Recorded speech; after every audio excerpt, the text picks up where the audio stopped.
What's going on YouTube? It's Tej back again with another video, and today we're talking about the Philadelphia Eagles in our 2021 NFL season preview series. If you missed the videos on the Cowboys before this and the Giants, definitely implore you to go check those videos out. But hopefully you enjoyed today's video about the Eagles. And if you do, please hit that like button. It would help me out a ton. And if you're new to the channel, want more sports content like this, please consider subscribing. And let me hear it down in the comment section. Give me your Eagles takes. How many wins? Who were some X factors? Games to watch? Everything you see on your screen. I respond to every comment. So let's talk about the Eagles down below.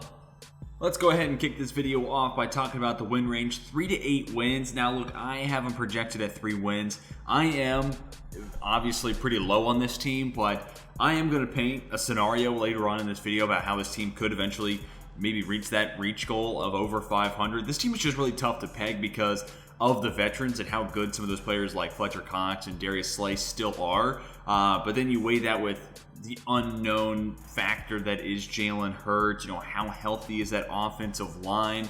Is Steven Nelson going to get better?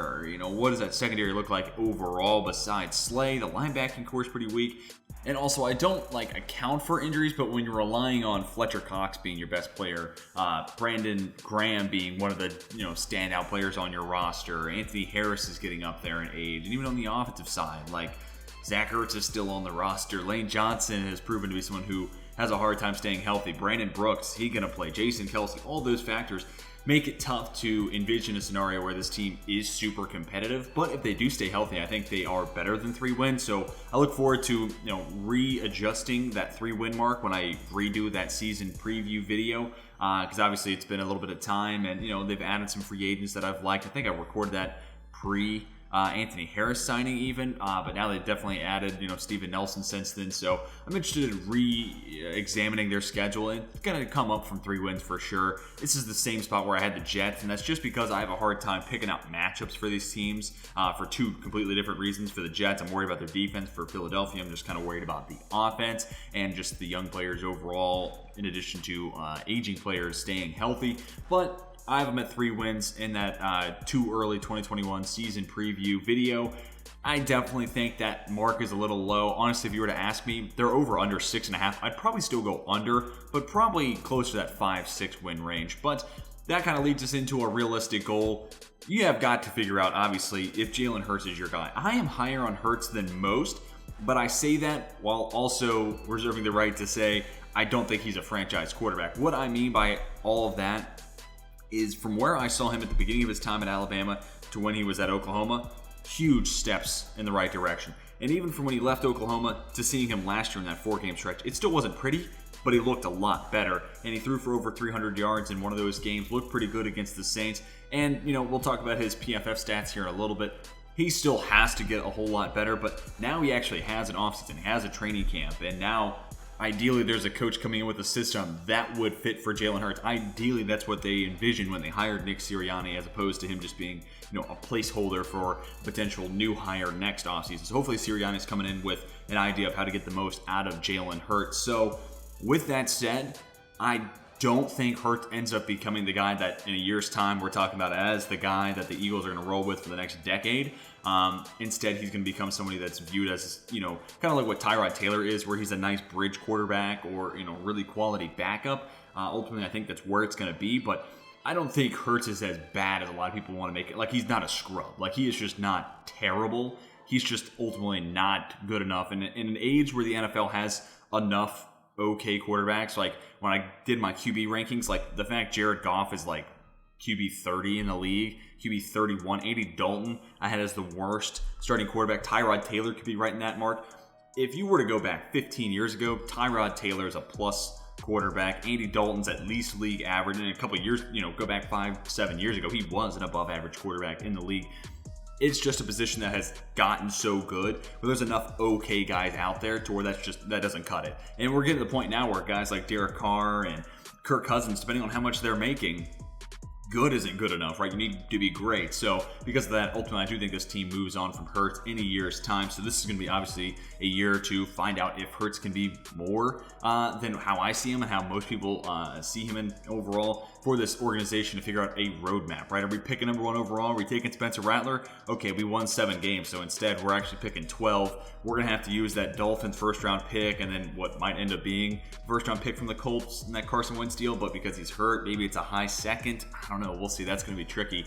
There is also an inclusion of 70% of postseason snaps, so maybe the Colts sneak into the playoffs. I don't know. There's a lot of clauses with that deal, but nonetheless, the Eagles, if they win enough games this year, might be using their extra assets to move up. So this year needs to be, the paving of the road forward to figure out their QB position.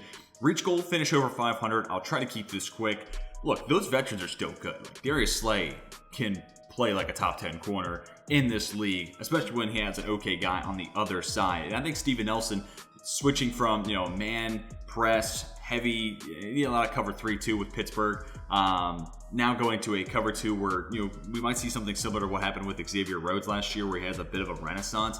And if Steven Nelson's good opposite of Darius Slay, if Fletcher Cox, Brandon Graham are healthy, throw in Josh Sweat, Ryan Kerrigan, Derek Barnett, that pass rush can be lethal. Maybe Anthony Harris gets back to where he was 2 years ago as the most productive playmaking free safety in football. All of a sudden, that defense looked pretty good outside of the linebacking position. But even then, we'll talk about a guy who is not as bad and doesn't get talked about a whole lot. And then for the offense, Jalen Hurts gives you a high floor because he can run and do a lot with his legs. And then Miles Sanders, good back. You also bring in Kerryon Johnson. He can do things in short yardage situations.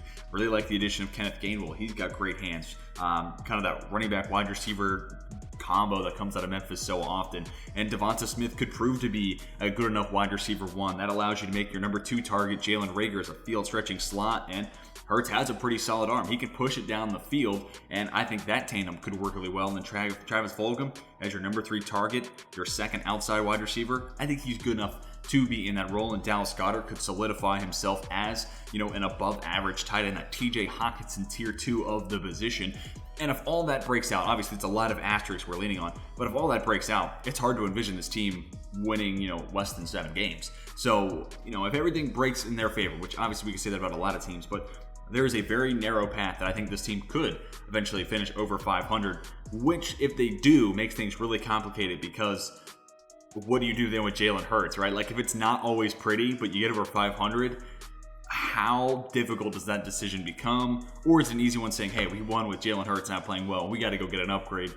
We'll see. It's kind of that San Francisco 49ers boat, but I do think there's a slim chance this team could reach there, which obviously I didn't put it in their win range. Maybe I should update that, but this team has a whole lot of variables that could send this team in a lot of different directions. And let's talk about some of those X factors. Starting with Jalen Hurts, this is the big question mark you have to figure out this year. Look, I don't know what the rushing grade 9th out of 9th means for PFF. This dude can do a lot with his legs, and as I mentioned, he brings a high floor because of that, and it really gets interesting. Him, Miles Sanders, Kenneth Gainwell, those guys I just mentioned, that could create an interesting rushing attack for Nick Sirianni, but can he prove to be a good enough passer? Can he make some throws outside the numbers, get the most out of Devonta Smith? Or can they build an offense in between the numbers and really utilize Dallas Goedert and get Jalen Reagor underneath, allow him to do things with his legs? Same thing with Devonta Smith. That's what we're going to find out. We have got to see him be at least an above-average passer of the football to really maximize what this offense has around him. Also, the offensive line has to stay healthy, but he is a good athlete. This is the year we find out if he can be more than just, that good bridge quarterback, good backup quarterback. So obviously he has to be an X factor. You spent a second-round pick, so you'd like to think that he could be more than just a good backup down the line. And speaking of 2020 draft picks, the other Jalen, their first-round pick that year, Jalen Reagor.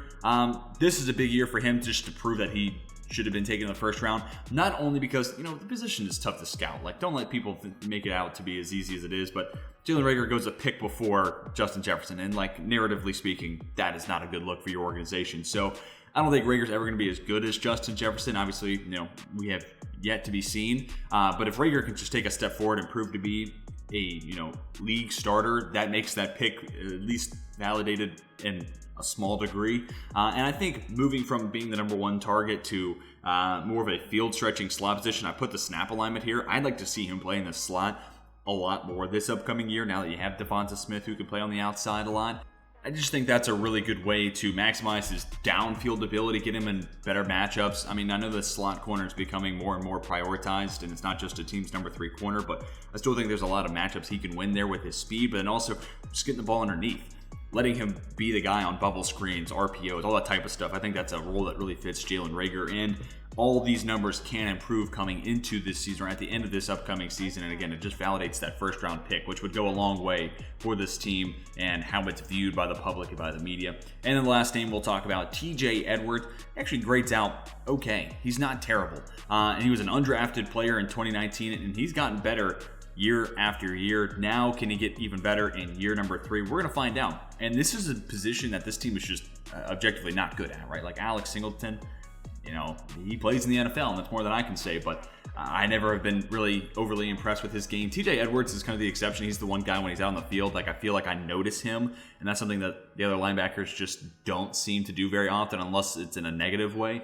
So if Edwards continues to get better, he could be, you know, that shining star amongst a pretty poor unit on that roster. And if he can just elevate that one weakness on the defense to an okay overall level, then again, you have all those veterans on the defensive line that are really good.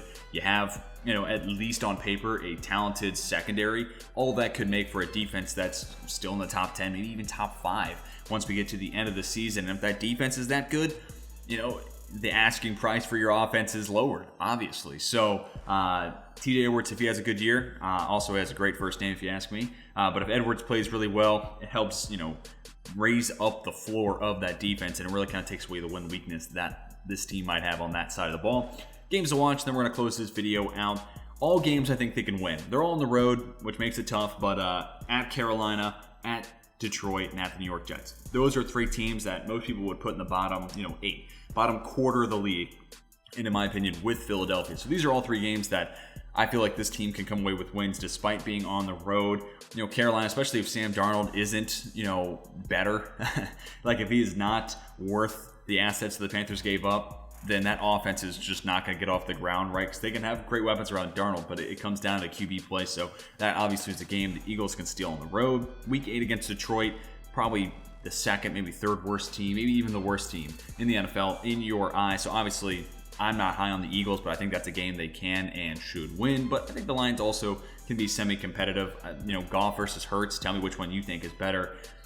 It's kind of a tough spot. It depends on how much you prioritize athletic ability and being able to move versus a guy who, hey, you draw up a play, someone gets open, he can make a throw pretty much all the time. Then week 13 at the New York Jets. This feels like a tough one because especially by now I'm thinking Zach Wilson settles into a nice groove. He's starting to get acclimated with the speed of the game and that offense. They built so much around Zach Wilson. They could just be a high-scoring unit and really test the defense of the Eagles. So that kind of makes this matchup really interesting. How does Philadelphia's defense match up against, on paper, an offense that could be really high octane? But on the other side, the Jets' defense is it's a weak spot. I know their defensive line's okay. I think CJ Mosley gets better this year. That defense under Robert Saleh naturally hides secondaries, but this could be a game where the Eagles offense starts to click, find some things that work long term, and they can carry that into the playbook moving forward. So those are my games to watch, and that's going to do it for my 2021 Philadelphia Eagles season preview video. Tell me what you think about the Eagles down in the comment section. How many wins do you think they get? Who are some X factors, some games you're looking forward to watch? I'd love to have your thoughts, and I respond to every comment. So let's talk about the Eagles down below. Hopefully you all enjoyed today's video. If you did, please hit that like button. It would help me out a ton. And if you're new to the channel and want more sports content like this, please consider subscribing. That's going to do it for today's video. Hope you all have a fantastic rest of your day. And until next time, my name is Tej, and I'm signing off.